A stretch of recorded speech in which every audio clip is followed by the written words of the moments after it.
or if they're walking through somewhere, like they can look around and see something, describe your environment and anything. It's just it's not just wasted time.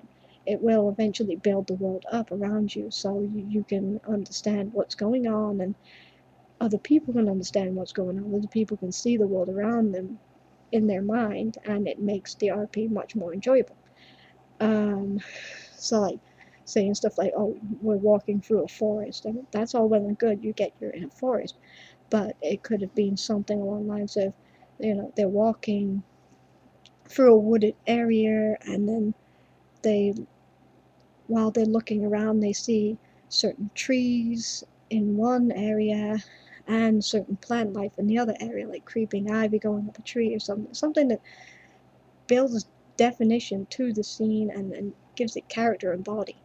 Because even though it is mainly based on characters and the past and the personality of the characters that you're playing with and your friends are playing or your partners are playing, um, the scene does also help too. That's a lot of reason. That's why people will use and resort to canon, that they can just say, "Oh, we're in such and such a place," and most people have seen that anime or seen that show, and they know what everything looks like, so people can resort to that. But description still does help flush it out.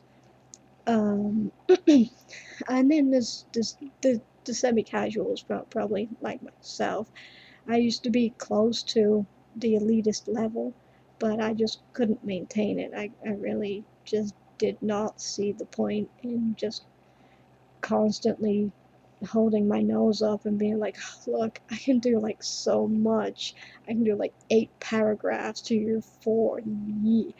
I just made people feel bad when I was actually doing massive amounts of um, paragraphs, and they were seriously trying to keep up, and they just felt like they were pathetic because they could barely make 4 or 5 paragraphs, and I'm doing 8 to 10, 8, 10.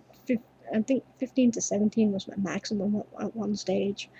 Um, and obviously, it made my RP partner feel like stupid and useless. So I started to tone it down a little bit, and I just don't like my friends and my partners to feel stupid. I want them to enjoy it as well. I like description and everything, but I don't want to make them feel inadequate because I can put a lot of description into my posts and they can't yet, or they just feel like they have a need to match me post for post, because some people do feel that need. Um, so it depends on who I'm RPing with, on what type of RP I will actually pump out.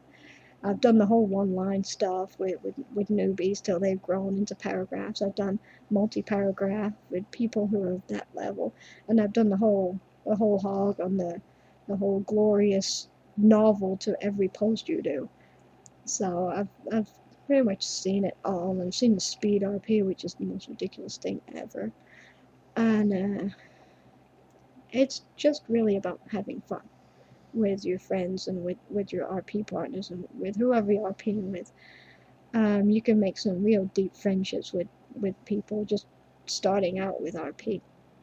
Um, that you can find some real nice people who are willing to come and actually hang out. So you have someone extra to hang out with between whatever you do all day. Like if you work all day, your RP buddy could live close by, and you could find out, and you could just hang out and have a beer or something. So it always pays to be nice to people. Um, but the last thing is really types of characters, because I've covered types of RPers and types of RP, but not types of characters. Again, as I've already covered, you can get people from games like Lara Croft. It's very rare to see anything like that, but I have seen people who take stuff from games, mainly Final Fantasy. Obviously, it's a big hitter. Um, and then animes like Bleach and Dragon Ball and Pokemon and all that kind of stuff. And I've seen stuff from shows I like. I've seen stuff from Buffy the Vampire Slayer. I've seen stuff from Charmed.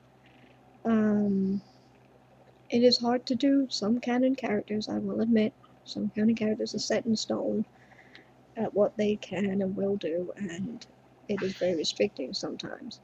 But there still always is room for growth and everything, and as long as you're not with a strict person who says, oh no, they will never change, they are totally locked in stone to how they are in the show right now, and they're totally canon, and they will never change, grow, evolve, or be able to do this, or ever react like this, or ever say this, then it becomes more difficult, obviously. Um, and then there's like the types of characters I like. You can have like a human. It's very rare people play human, because obviously as RP you want to play something other than that's what's like yourself, because and then it's not really role play, it's just you doing you. And then that also that also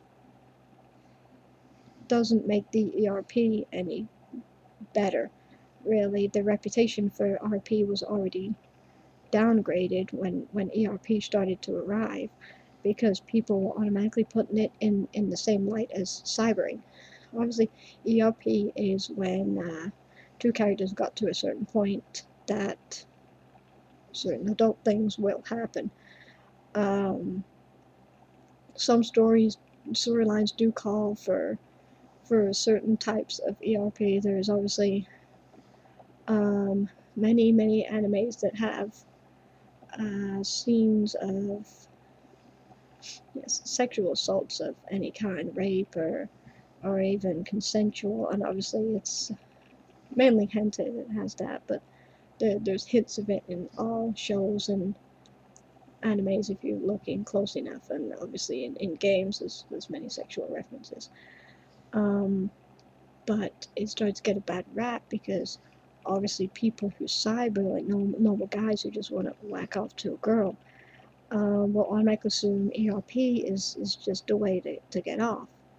And it's obviously not, because cybering is you describing yourself doing something to yourself, and yeah, and they're describing what they're doing to you, or I don't know what they're doing to. So I really have no idea how these people do it. But to each his own. It's just they are two separate things, because usually ERP is led into by a storyline. And a lot of guys are like, oh, I'll never get tired of ERP because ERP is great and I like it and it's uber.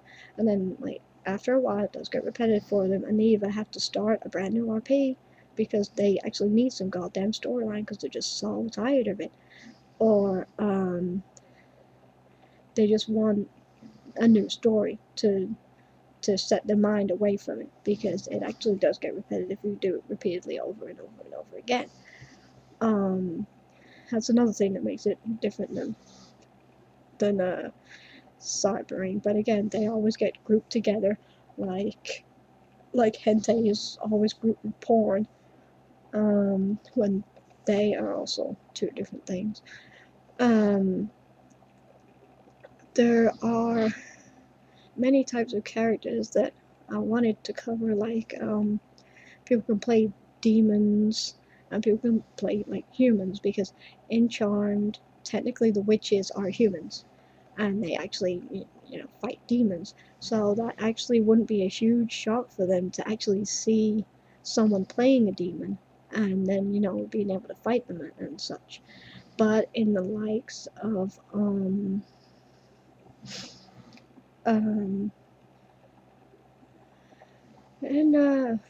if someone's just playing a normal human, like from I think Ronin is all about samurais.